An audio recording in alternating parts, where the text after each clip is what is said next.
welcome to the Wayward Skein podcast. My name is Lynn. You can find me just about everywhere on social media as Toll Baby, with the exception of Facebook, because I actually use my real name on Facebook.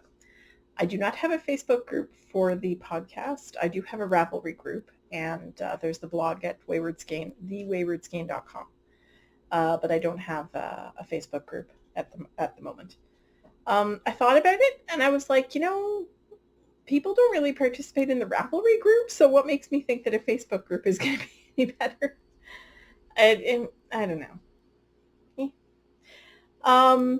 Anyway, it is Monday, January 27th, and I had said that I wanted to finish these socks, the Rob's Wedding socks, by the end of January, and it was only when I was sitting here getting ready to record the podcast that I was like, oh crap, it's the 27th. Because I had not yet met my goal of finishing the leg. I'll show you that shortly. So, it looks like there was a power outage here about 8.25 hours ago. It's 8:50 now. It's almost 9 p.m. So there was a power outage sometime around 1 o'clock. So I have to remember to fix that before I go to bed because I'm just watching the oven's clock flashing at me. I do actually have a finished object this week. So, yay! There's no tea to talk to you about this week. I was too lazy to make any. And quite frankly, I just finished drinking this whole big bottle that was full of water. So I'm a little watered out and I didn't feel like making tea. So no tea. My finished object, without further ado, I'm not putting it on my head because it looks stupid on me. I don't look good with hats on, so I don't wear hats. I finished the Alley-Oop hat by Castile Lukes of Seattle Sky Dye Works. There's my seam. Okay, so you can actually tell where it's not a seam, but it's where the pattern rows changed. So it does show a little bit. Now, if I block this, it would widen out a little bit and it would not be quite so tight, but I have a big head and this is super tight on me. I can put it on, but I'm not gonna. It's this gorgeous pattern. I'm not going to tell you how it's achieved. It's actually brilliant, and I don't know how long it took her to work this out, but it is gorgeous, and it is brilliant. I would say that if you have a really big head, maybe go up a needle size.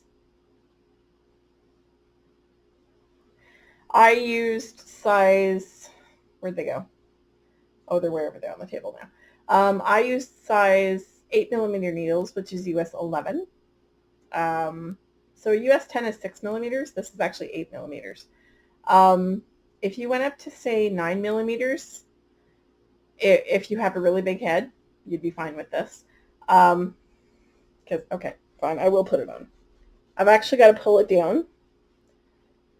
And my son is going to laugh over here because he was laughing at what it looked like earlier. So I do not look good with hats on. But it fits quite well. It does cover my ears, so it would keep me warm. The rolled brim does sort of flatten out a little bit when you pull it on. It's quite comfortable, actually. I actually like a tighter hat if I'm going to wear a hat. This one would be very warm. It's a very dense knit because it's bulky weight, and it would keep you super, super warm. A lot of the time, I'm too warm. So that's why one of the reasons I don't tend to wear hats. But the other reason is because my hair always looks stupid after.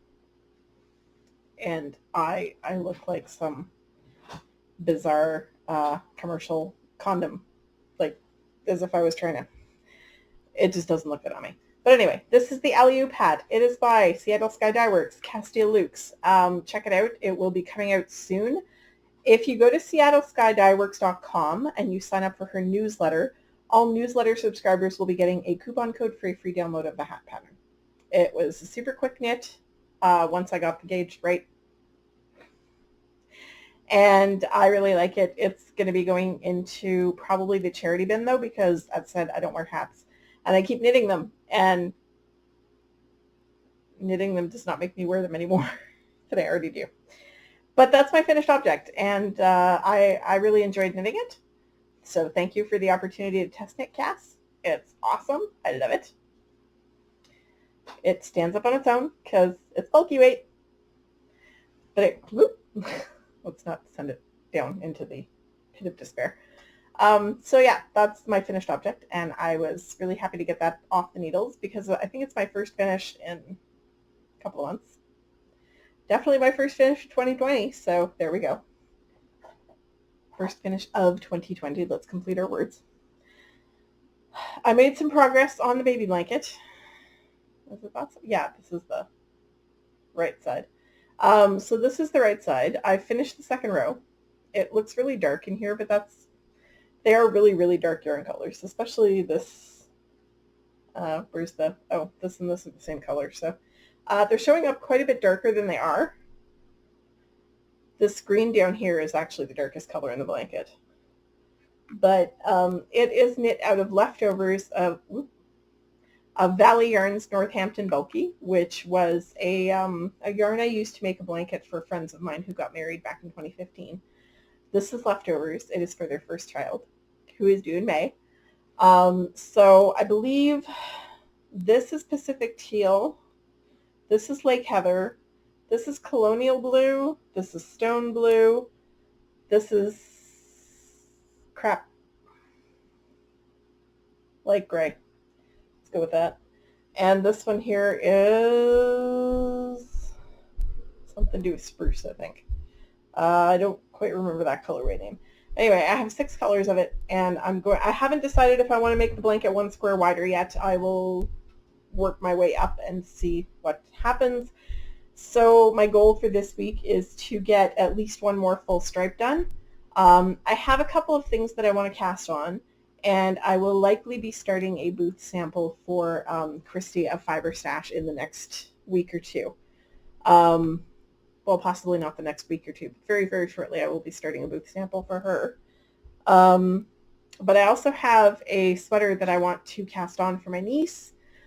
Brandy Miller of Brandy Miller Designs, my friend Witchy Knits on Ravelry, and is she Witchy Knits on Instagram too? I think maybe she might be.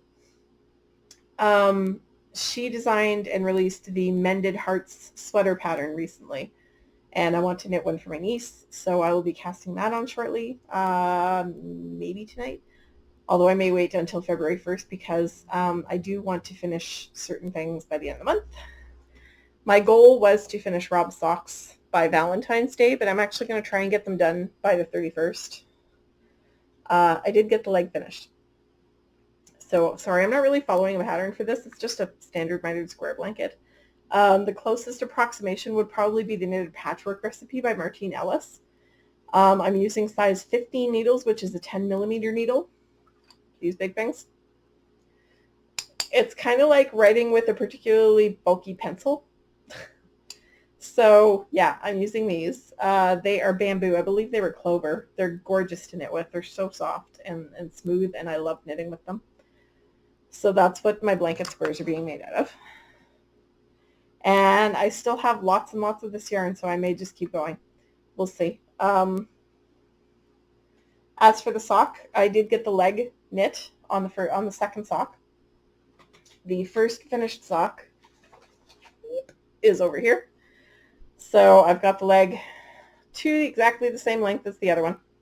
So now I'm starting my Eye of Partridge heel flap. And I'm going to try really hard to get it done by the 31st. If it doesn't get done, I won't be too disappointed. But since there are other things that I need to get back into the rotation, such as this beast, which is my chuppah in there, that needs to get back into the rotation because there's a deadline on that. I'd like to finish it by June 1st. So that Rob has time to knit the chuppah frame so that, I can wash it and block it, and then he has time to build the frame for the chuppah before the wedding. That gives him 3 months. I feel like I'm being generous, maybe. So I really need to get that done. So it needs to come back into the rotation. There's also a couple of other things that I want to get knit. So, I'm trying to get some things off the needles. I want to get back to my Find Your Fade and finish that, but that's not deadline knitting. This is sort of deadline knitting because A, it's for the wedding, and B, I want to finish it so I can get back to other wedding knitting. So this is my standard sock recipe for Rob. It's just a 3x2 rib, and I follow Sock Recipe, A Good Plain Sock by Stephanie Pearl McPhee, who's the Yarn Harlot. It's out of her Knitting Rules book. I took her Rock the Sock class back in, I think it was 2012, 2013. And so basically that's just how I make socks now, unless I'm following a specific pattern that I have bought or whatever. The yarn is Night Owl Fibers basic sock. I think it's her Barn Owl sock in the Rusty Hook colorway. It's a gorgeous mixture of teal and orange and some bright blue. It's beautiful and I love it. So yeah, he likes a heel flap and gusset. I'm trying the Eye of Partridge heel just because it looks so cool with the variegated yarn. If you see there, it almost looks like linen stitch. And I'm really hoping that he doesn't mind the fit because I find it a little bit more interesting to knit than a straight heel flap and gusset. When he's using a solid colored yarn, which is most of his socks, I don't mind doing the heel flap and gusset. But the Eye of Partridge just adds a little bit of extra interest in the knitting. So that's the stage I'm at now. I did the first 2 rows of the Eye of Partridge heel. So I've got 38 more to go. Sorry, because it's 20 back and forth, and I've done the first back and forth. So I have 19 more sets of 2 rows, and then the heel flap will be done. So I really need to get moving on this. If I'm going to get it done by February 1st, I have to knit faster because that's in 4 days. So that's actually all the knitting I have to talk to you about. That's the only 3 things I've worked on this week. I did not work on my small scrappy blanket. I didn't touch it. I didn't get a lot of knitting time this week. This week was a little hectic, and I was pretty tired, and I had a lot of stuff going on, and I just didn't spend a lot of time knitting until Friday night. So Friday night, I got the 2 squares done in this so that I could finish my row. I spent most of Saturday finishing this and working on my sock. So I was determined I was going to get the leg done before I recorded. I did. I would like to get the heel flap done before I go to bed tomorrow, like the heel flap and turn before I go to bed tomorrow night. I work Wednesday, so it'll be bust knitting. Hoping to get the gusset decreases done on Wednesday, maybe Thursday morning. And then just knit like the wind on the foot. So we'll see. I had some travel to arrange today at work, so things were a little crazy. I didn't get any knitting time over lunch, but I'm going to be working on this on my lunch hours. I'm going to be working on the bus. It's going to be coming everywhere with me. I got to get it done. So the 31st, I think, is Friday. I should be able to do this. I've knit a pair of socks in a week before, so I should be able to get one done. Granted, they weren't Rob socks. He has big feet. He doesn't really have big feet, but it feels like he's got big feet when I'm knitting socks. So yeah, that's all I've been working on knit-wise. I really want to get my huppah back into the rotation. I really want to get my Find Your Fade done. I've started putting deadlines in Ravelry so that I can sort of determine what needs to be finished when. And I'm sort of taking a project management approach to it. There are certain things I want to get done by certain dates. Like right now, I'm working with the metalsmith who is going to be making Rob's wedding band. So she and I are emailing back and forth, and we're trying to figure out schedule and payments, and because I'm going to be paying in increments, obviously, because I'm poor. I'm not poor. I have 2 jobs. I'm not. But the thing is that the idea of saving up that large an amass of money and then, not touching it while I have it just seems imprudent to me. So what I'm going to try to do is just send her money in bits and pieces so that she's getting paid and she starts the work when she's been fully paid. So, given that I'm getting married in 7.5 months, not even 7, yeah, almost 7.5. I'm starting to feel the crunch there for that particular item because I know that I have to pay over a certain amount of time and that she also needs some lead time to actually create the piece. So, and one of the things that I'm waiting on is better pictures of his father's wedding band because Rob wants a wedding band that matches the one his father had when he was a kid. His father passed away when he was quite young, so he wants one that is a match to what his father had.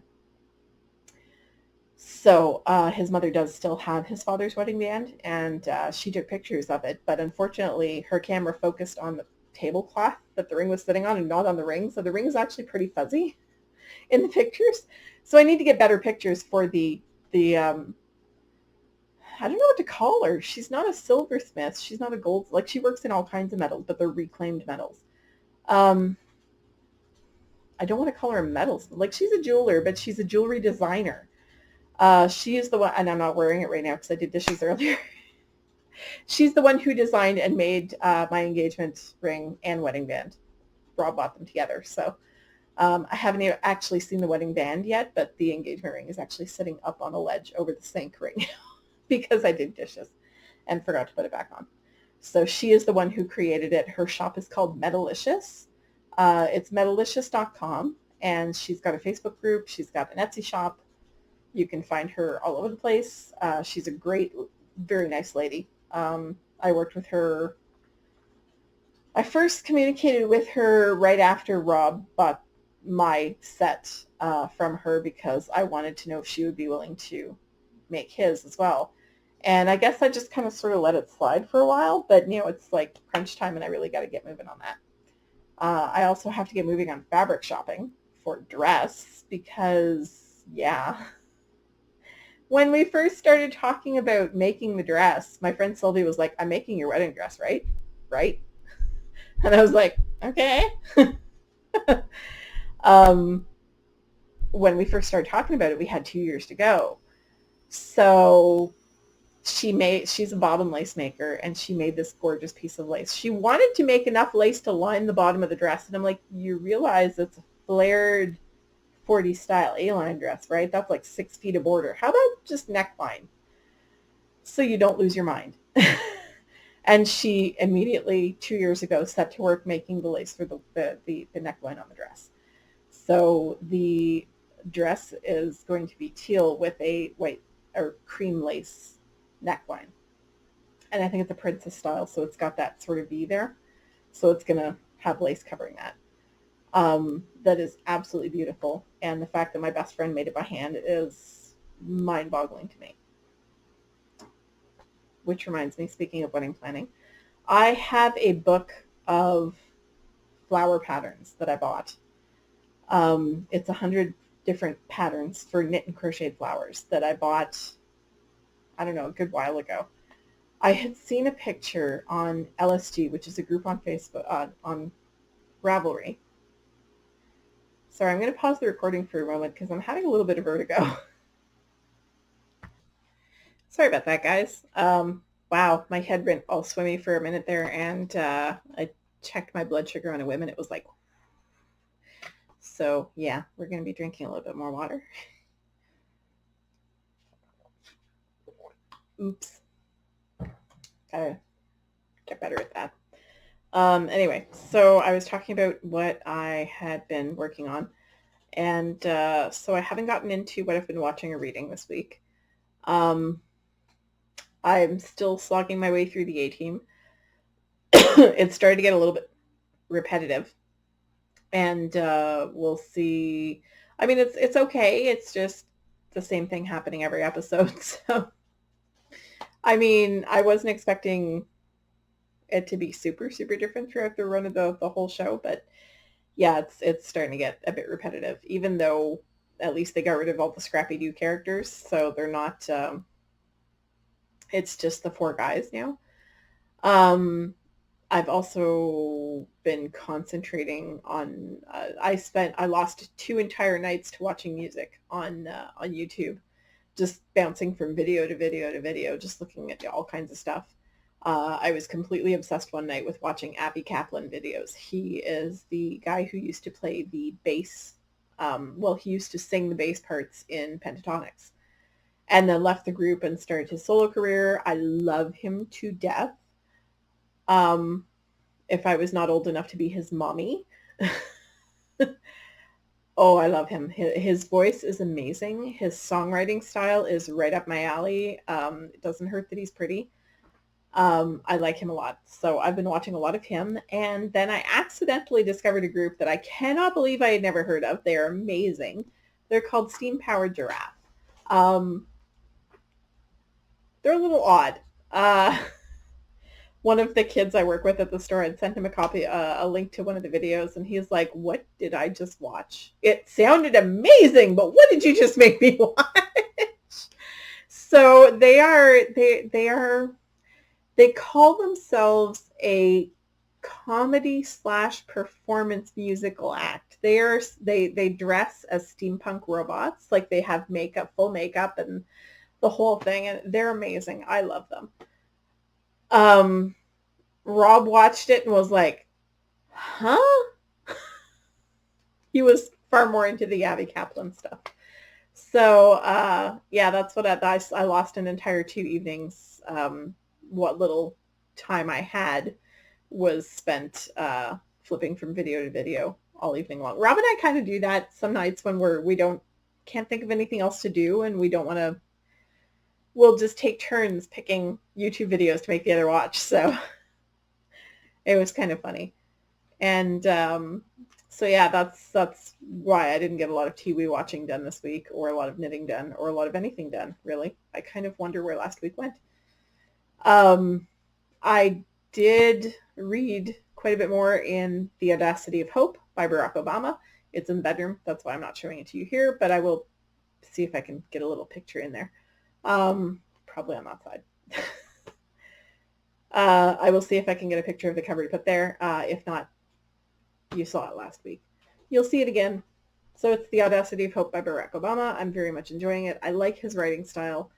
It's different. It's very, very different than Michelle's writing style, because I read Becoming by Michelle Obama. I think it was December I read it. November or December. And they have a completely different writing styles, but their personalities really shine through their writing. So I'm very much enjoying that.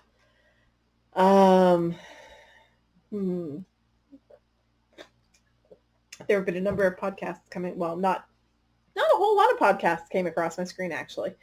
This week, I watched, before I even posted my episode last week, Ruby and Rose's knitting podcast posted episode 2 of her podcast. Now, I didn't talk a lot about this podcast that I just discovered when I talked to you guys last week, but let me tell you guys, Ruby and Rose's Yarn is an Etsy shop. She is based in Missouri. She is 16 years old, y'all. 16! And she has had this yarn dyeing business for a little while now. Bit of an overachiever, but oh my God, is she smart. She is funny. She is so fun to watch. She knits like, wow. She's been knitting since, I think she said she was about 8 when she started knitting. I am in awe of her knitting. She likes knitting shawls for herself, so she knits all kinds of shawls. She's got piles of them. And it's really impressive. Her yarn dyeing, like, she's got a really, really great sense of color. Her mini sets are gorgeous. If only I could afford them, because wow. She prices them appropriately. They're appropriately priced for what she gives you. Because most of her mini sets are 20-gram minis. And they come in sets of 8 colors, I think. So that's a lot of yarn. That's a skein and a half of sock yarn. So yeah, they're definitely appropriately priced, but they're in American funds. And between the fact that they're in American funds, so the conversion rate, and the shipping to Canada, which is astronomical at any Etsy shop, because Canada Post sucks, it's a little bit out of my price range. I'm thinking that perhaps I will reward myself with some of that if I manage to accomplish something really huge. Anyway, So yeah, she put up episode 2. She is amazing. I would highly recommend checking her out. The Cat Lady podcast released episode 105, which I very much enjoyed. Must Love Yarn, and I laughed because I didn't watch the episode the day it came out. I watched it a couple of days later. But Kelly posted a picture of her finished test knit for Alicia Plummer on Instagram, and I got the title for the episode right away when I saw her Instagram post. So they put up episode 153. Definitely worth watching. If you have a line on where to get stuffed meerkats, let me know. The Knit Girls released episode 470. I watched that yesterday. Steeped in Books has started recording videos again. That's Sarah, the True Canuck girl on Ravelry and previously of the Canadian Knitter podcast. So she put out her weekly reading vlog. It is the first video she has put out since her father passed away. It was, I think, a little exercise in catharsis for her, as well as really good watching. So I highly recommend you watch it. Keep Sarah in your thoughts this week. She is going to be having a procedure done that is sort of routine, sort of not. So just keep her in your thoughts. Hawthorne Cottage Craft Podcast has put out a video with the winners of the Garment Galore Cow that she hosted along with Selma of Little Big Knits. It's not a regular podcast episode, but I enjoyed watching it anyway. So that's all that's been posted this week. I think a lot of people just haven't podcasted in the last couple of weeks. So I will close my phone. And so those are the podcasts I watched. I didn't discover anybody new this week because I don't have time to add any more to my rotation. I did do a little bit of journaling, though, that I was quite happy about. So I had been keeping track of everything I was eating and what I was doing, like what bills I had paid and stuff like that. The amount of stuff that I was keeping track of just keeping track of what I was drinking was driving me a little bit bonkers, and I kind of stopped after a week. I do want to start that again, like basically nowish. I did not make it through the month with my green tea challenge, but I do want to try that again for February because I did find that I was drinking a lot less Diet Coke when I was starting my morning with green tea. The problem was I got to the weekend, and I work at the grocery store on the weekends, and I work fairly early. And unlike at the office, I can't just walk into the grocery store and make myself a cup of green tea and relax. Because I always get to work at the office earlier than I start. I start at 9, and I'm usually there by 8:30. So I make myself a cup of tea. I have my breakfast. It's a more relaxed way to start my morning. I don't get to do that at the grocery store. I get to walk in, put my bottle of water in the back room, and hop on a cash register and start working. So I lost momentum on that challenge on the very first weekend day. So I think I'm going to try maybe make a pitcher of iced green tea on Friday nights for me to be able to bring in a water bottle to work. We'll see. I have to tweak the challenge slightly to account for weekends because weekends are not the same as going to work during the week. Also, a couple of days like today and 1 or 2 days last week, I had to leave my house keys here because my daughter is staying at her dad's for a couple of days until she gets a working computer again. So she wasn't here to close the door when my son leaves for school. My door has a tendency to open again if you don't lock it, which is not a big deal when she's here because she'll just go close the door. When she's not here, however, and he doesn't have a key to lock the door because he misplaced his keys before Christmas, there's nobody to close the door if it opens up. So, and it does regularly. So that's a bit of a pain in the butt. So I had to leave my keys, which meant I couldn't get at my tea stash at work because it also has one of my office keys on that ring, which is the cabinet in which I keep my office keys. So I have a key on my house keys that opens where my office keys are stored at work, if that makes any sense at all. So I couldn't get to my tea for the last couple of days. But I do want to try that again, starting, I guess, now. And I do have to make up a February page for me to paste into my journal because I didn't, I haven't done that yet. I've got my little book challenge list over here. Some stuff I just paste in, some stuff I write in. Like this was my 2020 goals, and basically I wrote that 2020 is going to be the year where I learn to accept imperfection. I will work at improving myself in the following areas, and I've got a bunch of stuff that I want to improve. Then I spent a week journaling everything I was eating, and it drove me a little bit bonkers and made me a little food obsessed, and I had to stop doing that because, oh my God. And then I felt guilty because I wasn't journaling, and then I felt guilty because I felt guilty about journaling, and it just kind of spiraled until I did this the other day. So I bought myself these cute little stickers at the dollar store. And I wrote, basically, I'm apparently bad at journaling. I'm drawing a line in the sand, and I'm moving on. And I drew a brown line. I said, line drawn. Past mistakes are past. Let's try again. So I had my weekend goals. I didn't get everything done, but I did get a lot done. So that was something. And the little butterflies and flowers was another set of stickers I bought at the dollar store. So I spent a grand total of $2.50 on stickers. So that was it. That was the page that I drew on Monday. Wrote on Monday because I didn't draw any of that. That's all stickers.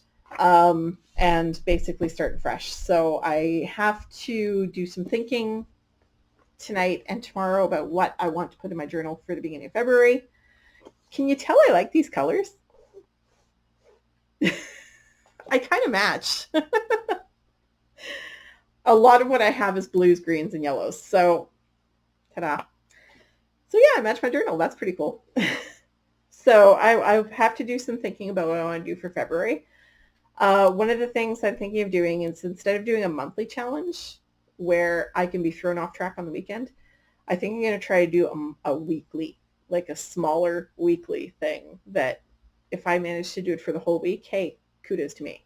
So I'm going to try that. Of course, I forgot all about that when I got home tonight and failed it on the very first day. So tomorrow is day one. I will never be very good at this whole tracking and staying accountable thing, but that's one of the things I'm trying to improve on. So there we are. And I have now babbled for quite long enough. Yeah. So I have a couple of goals for knitting. This will hopefully be a finished sock when you see it next week. This blanket will hopefully have a whole nother row added to it. And I will hopefully have cast on the Mended Hearts sweater. It's small, so it shouldn't take that long, and it's in worsted weight.